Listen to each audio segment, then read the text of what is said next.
नमस्कार मित्रों, उपयोगी मंत्र यूट्यूब चैनल पर आपका बहुत बहुत स्वागत है। मित्रों, आशा करता हूं कि आप लोग बहुत अच्छे से होंगे और आपकी पढ़ाई बड़े अच्छे लेवल की चल रही होगी। मित्रों, इस वीडियो में हम लोग उत्तर प्रदेश पुलिस भर्ती का प्रीवियस ईयर का क्वेश्चन देखेंगे। कांस्टेबल भर्ती परीक्षा 2018 का 18 जून 2018 को प्रथम पाली का पेपर है ये। तो चलिए जो है शुरू करते हैं वीडियो को। पहला प्रश्न है, मुंशी प्रेमचंद्र का जन्म कहाँ हुआ था? मुंशी प्रेमचंद्र का जन्म 31 जुलाई 1880 को ग्राम लमही, जिला बनारस में हुआ था। ऑप्शन नंबर डी सही हो जाएगा। इनकी प्रमुख कृतियां कौन कौन सी हैं? गोदान, गबन, कर्मभूमि, रंगभूमि, सेवा सदन। अगला प्रश्न देखते हैं,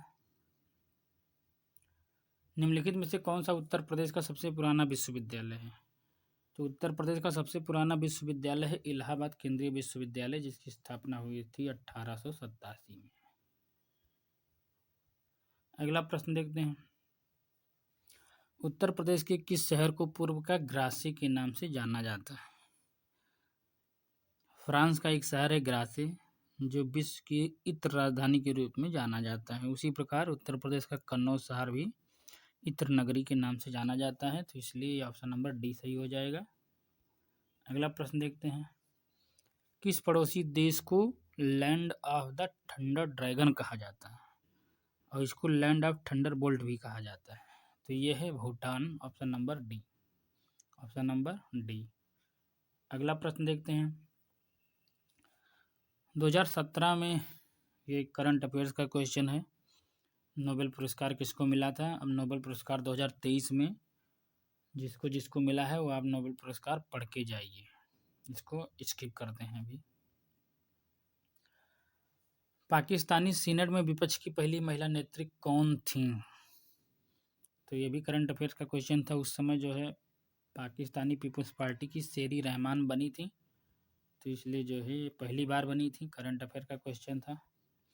अगला प्रश्न देखते हैं, सीकर तकनीक के साथ भारत की क्रूज मिसाइल कौन सी है?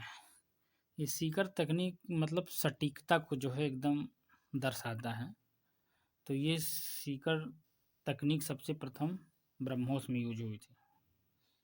अगला प्रश्न देखते हैं, भारत और पाकिस्तान के बीच कितनी सीमा ट्रेन चलती है? तो भारत और पाकिस्तान के बीच 2 ट्रेनें चलती थीं आर पार, एक थार एक्सप्रेस, एक समझौता एक्सप्रेस, लेकिन अब इस समय ये दोनों बंद हैं, केवल भारत के बॉर्डर तक चलती हैं। अगला प्रश्न देखते हैं, हाल ही में एक वैश्विक डेटा चोरी अपराध में किस कंपनी का नाम आया था? ये उस समय करंट अफेयर का क्वेश्चन था, कैम्ब्रिज एनालिटिका की बात हो रही है। ये करंट अफेयर का था, इसको स्किप करेंगे। 10 नंबर भी करंट अफेयर स्किप करेंगे। इस क्वेश्चन पे आते हैं 11 नंबर पे, भारत में ब्रिटिश शासन का बड़े पैमाने पर विस्तार सहायक संधियों के माध्यम से हुआ, जो गवर्नर जनरल के शासनकाल में शुरू की गई थी। तो भारत में सहायक संधि लॉर्ड बेलेजली की शासनकाल में शुरू हुआ था, तो ये ऑप्शन नंबर सी सही हो जाएगा, लॉर्ड बेलेजली। अगला प्रश्न देखते हैं, गुरु गोविंद सिंह की मृत्यु के बाद गुरु की संस्था समाप्त हो गई और सिखों का नेतृत्व उनके विश्वसनीय शिष्य को सौंप दिया गया। तो विश्वसनीय शिष्य कौन थे? उनका नाम था बंदा बहादुर। Option number B. अगला प्रश्न देखते हैं, पाकिस्तान नाम का सबसे पहले किसके द्वारा गढ़ा गया था? पाकिस्तान नाम का प्रयोग सबसे पहले किसने किया था? तो पाकिस्तान शब्द सबसे पहले चौधरी रहमत अली द्वारा गढ़ा गया था, तो ये ऑप्शन नंबर सी सही हो जाएगा। अगला प्रश्न देखते हैं, रविन्द्रनाथ टैगोर ने अपनी नाइटहुड की उपाधि को किसके विरोध में छोड़ दिया था? तो जलियांवाला बाग हत्याकांड होता है 13 अप्रैल 1919 को, और उसी नरसंहार से क्षुब्ध होकर रविन्द्रनाथ टैगोर जी ने अपनी नाइटहुड की उपाधि लौटा दी थी, तो ये ऑप्शन नंबर बी सही हो जाएगी, जलियांवाला बाग नरसंहार। अगला प्रश्न देखते हैं, गोदावरी नदी का उद्भव स्थल किस राज्य में है? तो ये महाराष्ट्र नासिक, महाराष्ट्र नासिक में हो जाएगा। त्र्यंबक पठार से निकलती है, तो इसमें ऑप्शन नंबर सी सही हो जाएगा। अगला प्रश्न देखते हैं, भारत में सबसे बड़े मीठे पानी की झील कौन सी है? तो भारत में सबसे बड़ी मीठे पानी की झील है वूलर झील, ऑप्शन नंबर डी। वूलर झील ये कहाँ है? ये जम्मू कश्मीर में है। अगला प्रश्न देखते हैं, भारतीय संविधान में कानून बनाने की निर्धारित प्रक्रिया काफ़ी हद तक किस संविधान द्वारा प्रभावित है? यानी कि संविधान किसके संविधान से प्रभावित है? तो विधि द्वारा स्थापित प्रक्रिया जापान से ली गई है, ऑप्शन नंबर सी सही हो जाएगा। अगला प्रश्न है, शिक्षा का अधिकार आरटीई राइट टू एजुकेशन अधिनियम किस वर्ष भारत की संसद द्वारा अधिनियमित किया गया था? तो 2009 में किया गया था, ऑप्शन नंबर डी सही हो जाएगा। अगला प्रश्न है, महाराजा सवाई जय सिंह, जिन्हें जय सिंह द्वितीय के नाम से जाना जाता है, ने कहाँ एक खगोलीय वेधशाला स्थापित की थी? तो महाराजा सवाई जय सिंह ने उज्जैन, दिल्ली, मथुरा, जयपुर, बनारस में खगोलीय वेधशालाएं स्थापित करवाई थी। तो इसमें उज्जैन भी था, जयपुर भी था, तो दोनों हो जाएंगे। अगला प्रश्न देखते हैं, यूनिवर्सल टीकाकरण कार्यक्रम के रूप में केंद्रीय स्वास्थ्य मंत्रालय ने के विरुद्ध दोहरे संरक्षण के लिए एकल टीके का शुभारंभ किया। तो कौन कौन था इसमें? खसरा और रुबेला, ऑप्शन नंबर ए सही हो जाएगा, ऑप्शन नंबर ए। अगला प्रश्न देखते हैं, 2011 की जनगणना के अनुसार उत्तर प्रदेश के किस जिले की जनसंख्या सबसे अधिक है? तो इसमें है प्रयागराज, इलाहाबाद की जनसंख्या सबसे ज़्यादा है। अगला प्रश्न देखते हैं, निम्नलिखित में से किस रियासत ने 1947 में पाकिस्तान में मिलने की घोषणा की थी, लेकिन बाद में जनमत संग्रह के बाद इसे भारत में शामिल होने के लिए मजबूर होना पड़ा था? तो ये थी जूनागढ़, ऑप्शन नंबर बी सही है। अगला प्रश्न देखते हैं, निम्नलिखित में से भारतीय राज्यों में से किसमें से कर्क रेखा नहीं गुजरती है? तो कर्क रेखा उत्तर प्रदेश से नहीं गुजरती है, ऑप्शन नंबर डी सही हो जाएगा। अगला प्रश्न देखते हैं, निम्नलिखित भारतीय राज्यों में से किस राज्य में द्विसदन विधानमंडल नहीं है? तो यानी कि विधानसभा और विधान परिषद। तो उत्तर प्रदेश, जम्मू कश्मीर और कर्नाटक में ये व्यवस्था थी उस समय जब प्रश्न पूछा गया था, लेकिन तमिलनाडु में नहीं थी। अभी इस समय जम्मू कश्मीर भी केंद्र शासित प्रदेश बन चुका है, तो यहाँ भी ये व्यवस्था नहीं है। अगला प्रश्न देखते हैं, भारत की संविधान सभा की संघ शक्ति समिति के अध्यक्ष कौन थे?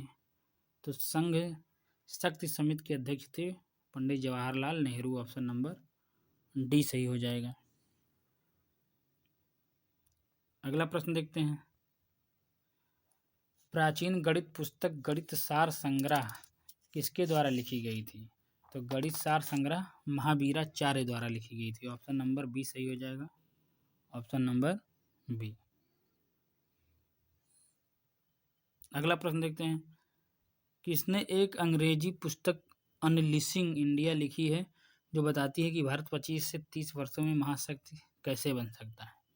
तो ये भी करंट अफेयर्स का क्वेश्चन था, वीरप्पा मोइली ने ये पुस्तक लिखी थी। अगला प्रश्न देखते हैं, ये भी करंट अफेयर 2016 का क्वेश्चन है, दिसंबर 2016 में भारतीय रेल ने आनंद विहार और किसके बीच पहली हमसफ़र ट्रेन की शुरुआत की थी? तो ये आनंद विहार और गोरखपुर के बीच हुई थी, ऑप्शन नंबर बी। अब वंदे भारत वगैरह जो लेटेस्ट में कहाँ से कहाँ चली हैं उसको याद करके जाना है। अगला प्रश्न देखते हैं, प्रसिद्ध सूफी संत शेख सलीम चिश्ती की दरगाह उत्तर प्रदेश के कहाँ स्थित है? तो ये फतेहपुर सीकरी में है, ऑप्शन नंबर सी। अगला प्रश्न देखते हैं, हिमालय का तीसरा सबसे बड़ा शिखर कौन सा है? हिमालय का सबसे ऊंचा शिखर कौन सा है? Mount Everest. और सबसे तीसरे नंबर पर कौन सा है जिसमें पूछा है? इसका नाम है mount Kanchenjunga, option number D. अगला प्रश्न देखते हैं, उत्तर प्रदेश का राजकीय फूल कौन सा है? उत्तर प्रदेश का राजकीय फूल है पलाश, ऑप्शन नंबर डी। अगला प्रश्न देखते हैं, मनुष्यों में पित्त का उत्पादन किस अंग में होता है? तो पित्त जो है इकट्ठा होता है पित्ताशय में, लेकिन बनता कहाँ है? लीवर में, जिगर में। अगला प्रश्न देखते हैं, राष्ट्रीय मानवाधिकार आयोग भारत में कब स्थापित हुआ था? तो राष्ट्रीय मानवाधिकार आयोग भारत में 1993 में स्थापित हुआ था। अगला प्रश्न देखते हैं, निम्नलिखित रोगों में कौन सा रोग फफूंद फंगस के कारण होता है? तो फंगस के कारण दाद होता है, ऑप्शन नंबर डी। ये भी करंट अफेयर्स का क्वेश्चन था उस समय का। किस भारतीय राज्य ने 2016-17 में भारत में उत्पादित चीनी का 1/3 से अधिक चीनी उत्पादन किया है? तो उत्तर प्रदेश था, और इस समय भी चीनी उत्पादन में प्रथम राज्य उत्तर प्रदेश है, दूसरे पे महाराष्ट्र। अगला प्रश्न देखते हैं, भारत के संविधान के मूल दस्तावेज को किसने हाथों द्वारा लिखा था?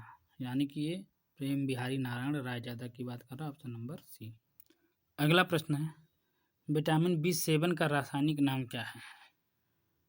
विटामिन B7 का रासायनिक नाम बायोटीन है, ऑप्शन नंबर बी सही हो जाएगा।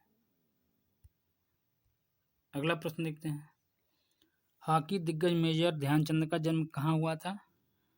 तो हॉकी के जादूगर कहे जाने वाले मेजर ध्यानचंद का जन्म 29 अगस्त 1905 को प्रयागराज यानी कि इलाहाबाद में हुआ था, ऑप्शन नंबर डी सही हो जाएगा।